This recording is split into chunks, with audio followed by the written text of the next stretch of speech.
Okay, so we've made this very huge claim in the class, which is that only the human person, because of this ability to wonder, only only us, only me and you, human beings, only we know that there actually is a universe.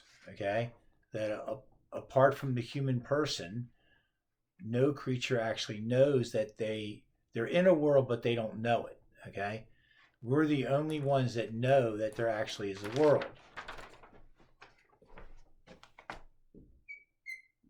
We are the only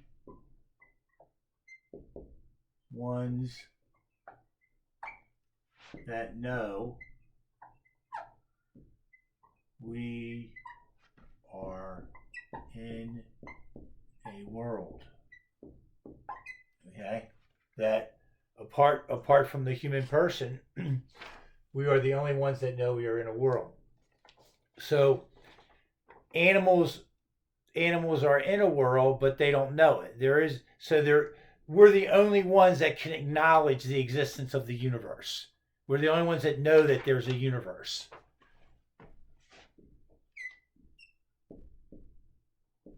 We are the only ones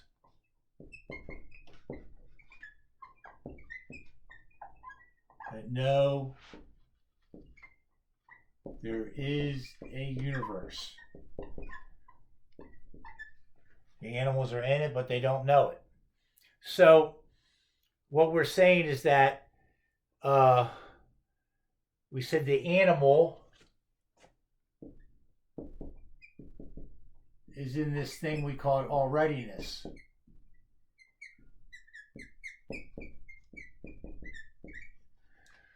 And what that means is that the animal is in a state of what we're going to call pure immediacy.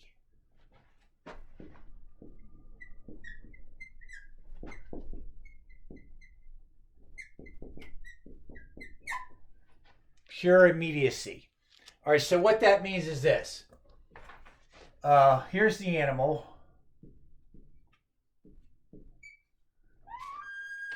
And here's the world. Okay? There's the animal and there's the world. And what we're saying is that the animal is locked into the experience of the world in this pure immediacy, meaning that there's no ability for the animal to separate himself out of the world and question it. Okay, this is this his experience of the world is pure immediacy. It's it's the experience of a raw sensation of seeing and tasting and touching and smelling and so forth. Okay, all there is in that world of pure immediacy for the animal are these sense experiences.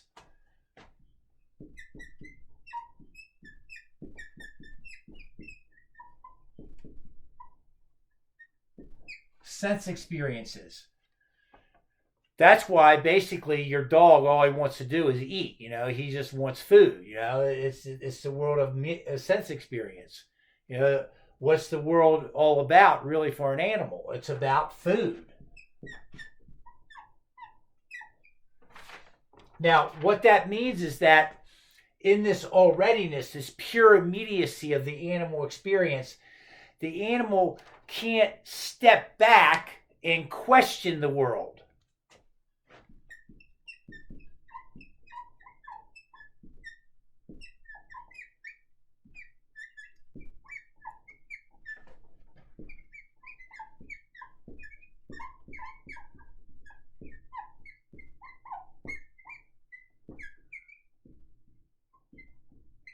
All right?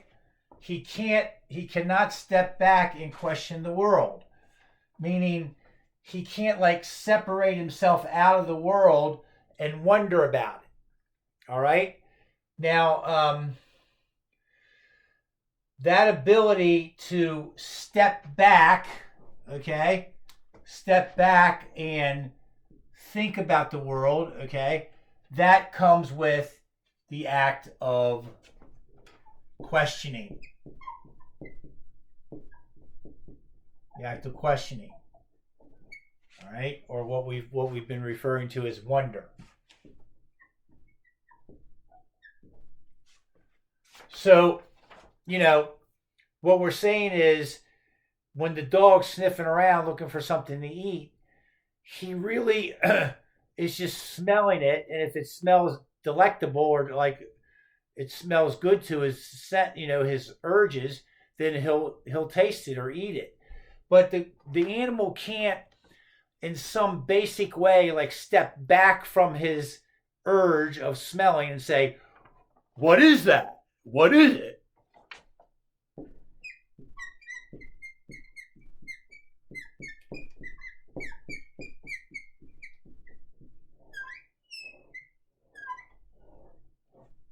What is it? See, that's an act of questioning to say, what is it? So, typically I'll take my dog out to the park or something, and it's like running around sniffing everything, see what it can eat or whatever. And it'll start eating bird poop because it doesn't know what bird poop is. It's just smelling it. And if it has some kind of delectable smell, it eats it. Okay? It can't say, what is it? And it's like, it can't say, oh, that's bird poop.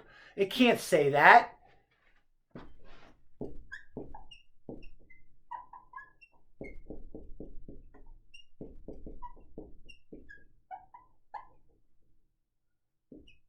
Okay? It doesn't know it. It can't ask the question. It's just smelling something and see if it smells good, it's going to eat it. That's what it comes down to. Now, when you have a creature like us that we can separate ourselves from the world through the act of questioning, we're not in pure immediacy. We're not in alreadiness, okay, because of the act of questioning. That's called being able to objectify the world, okay? We're able to objectify the world. Let's see, we're over here, okay. Objectify the world. Objectify the world. So the act of questioning is the ability to objectify the world. And what that simply means is we're able to make the thing that's being seen into an object. And we're saying, that is bird poop, okay? We can make it into an object that can be thought about. All right, we're not just locked in the immediacy of smelling the bird poop. We can actually say, that is bird poop, okay? We're making it into an object that can be understood.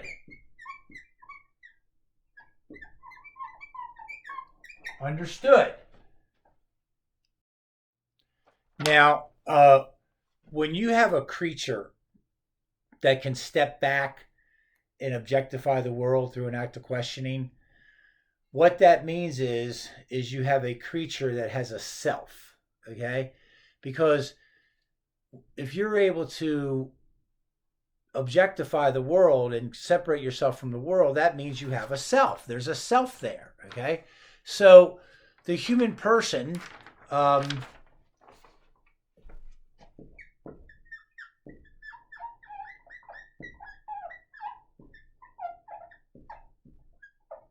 human person is constituted by this awareness of self, and that's called self-awareness.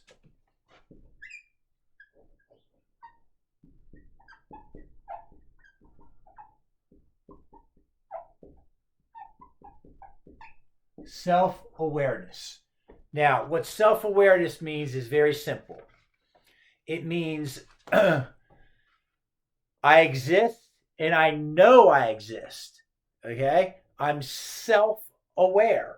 I'm aware of myself as existing. Okay? I exist and know I exist.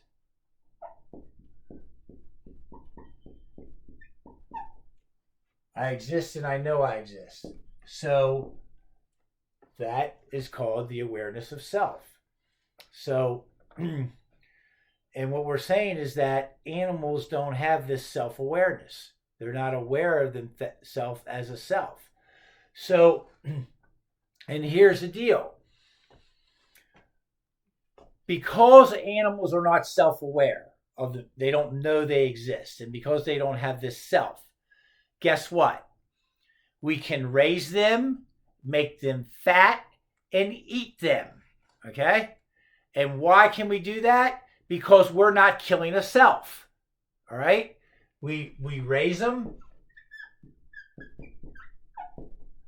fatten them up, kill, eat. That's what we do. Pigs, cows, and chickens. Okay?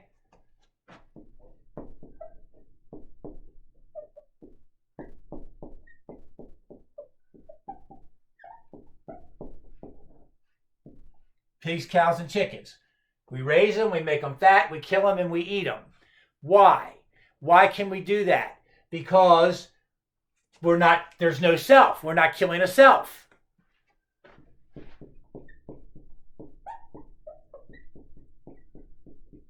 Not killing a self. All right? Now, if animals were self-aware, and they therefore had a self, if they were self-aware, knew they existed, and had a self, guess what? They would be called person.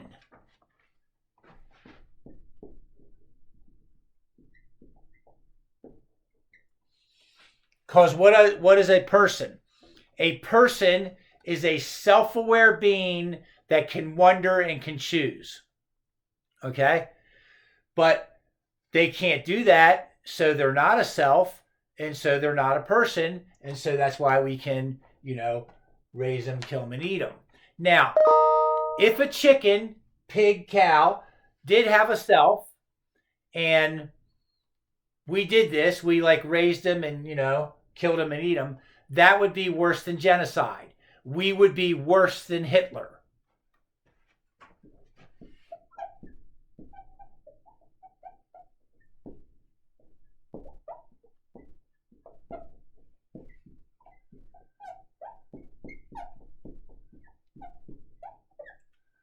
Because Hitler, he massacred people, but he didn't eat them. Okay? So, if these animals actually have this self like we do, we would be worse than Hitler. It would be worse than genocide. Okay, worse than genocide.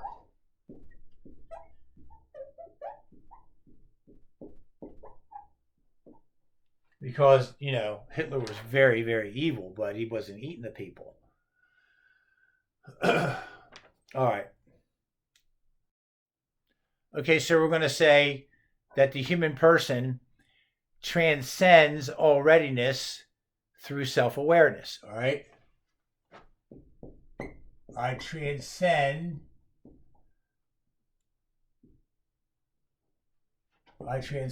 all readiness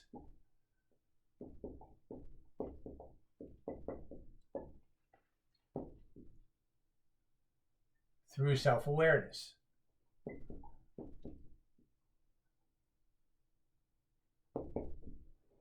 I transcend all readiness through my self-awareness.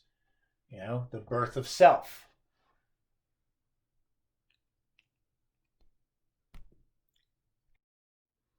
All right, so this is what we're saying. We're saying that a zillion years ago on planet Earth, there was some moment when some ape-like thing, a chimpanzee, which was in this state of all readiness, evolved into self-awareness. Okay, so we're saying there was this final kind of step of evolution. All right.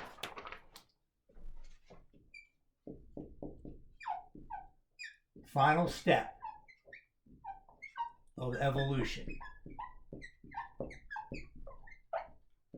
where this chimp, this chimp, in all readiness,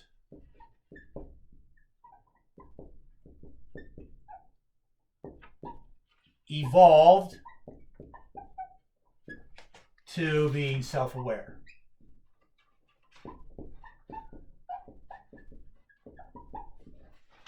It became aware of itself. Okay?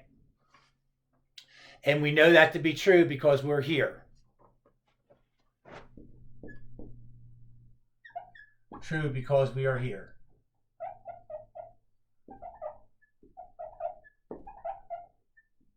Okay. Now, what we're saying is this. At this miraculous moment of radical alterity, when the creature emerges out of all readiness into self-awareness, that at this moment, self-awareness and wonder are born at the same time.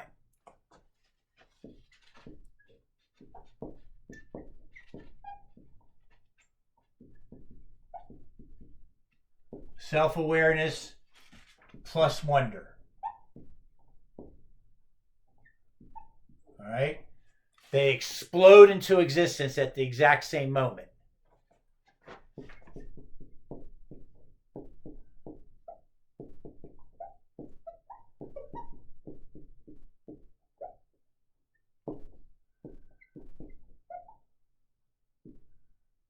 Okay, hold it. They explode into existence at the exact same moment.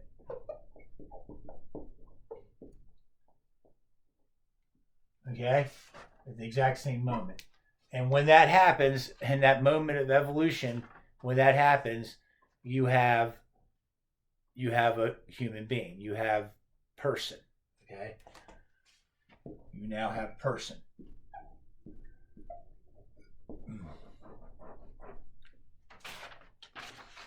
Self-awareness. With self-awareness comes wonder. And with that wonder comes this ability to, now we can question the world. And with that questioning, there's this automatic kind of ability to, there's also this ability to decide. There's free will.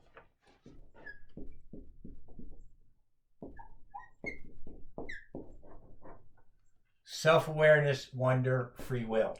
Bam! Explode into existence, right? Okay? And of course, in the religious sense, that's called the birth of the soul. An immortal soul. There's now a me.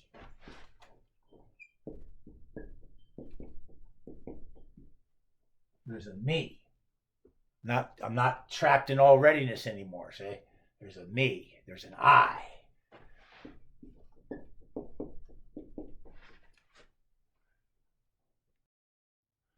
All right, so I want to show you what we're trying to say using a kind of timeline, all right?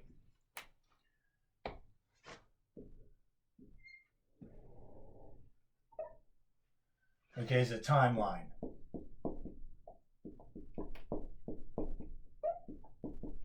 All right, so in this timeline, we're going to say that this represents the origin of the universe.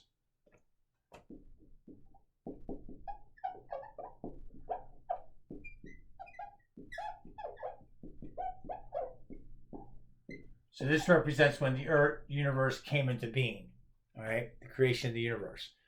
So now we're going to talk about the timeline as it relates to Earth, planet Earth. Okay, so we got some, as things. First of all, you have the rock, the planet, right? Then, through evolutionary processes, you have life come about. You have the plant, and then you have the animal. Okay, and then you have the human being. All right. Now, this guy, there's this famous philosopher named Martin Heidegger.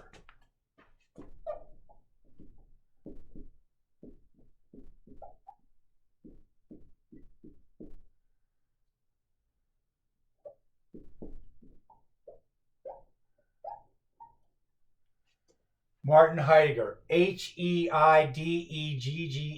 Martin Heidegger. And what Heidegger says is, well, all of this right here on the timeline, okay, the planets and planets, okay, all of that is represents the existence, right? This is all what we've called the hierarchy of being or existence. But see, it's only when this guy comes into being that there's any awareness of existence. So in some sense, existence as existence doesn't exist until there's us. Okay? And so what Heidegger wants to say is that until there's the human person, there really isn't a universe. I mean, there is, but nobody knows it. So the point is that this moment right here of self-awareness and wonder and questioning, this moment, that's the real birth of the universe.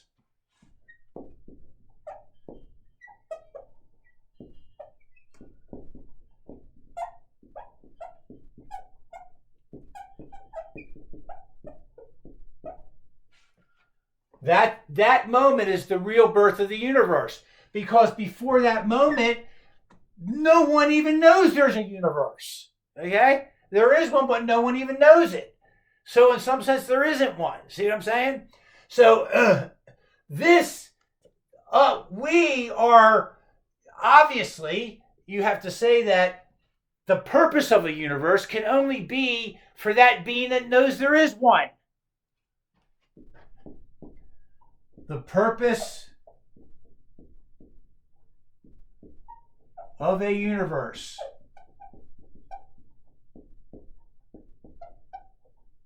can only be for the creature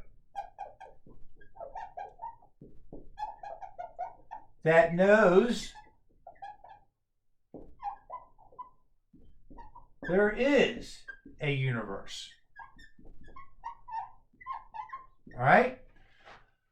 The purpose of a universe can only be for the creature that knows there is a universe. So the point is, if none of these guys, if none of this stuff knows there's a universe, well then the universe can't be the purpose of the universe, because they don't even know it exists.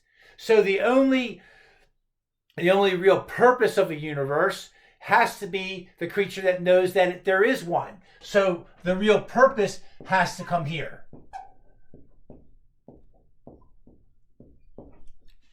All right, we're going to end it right there. See you next time.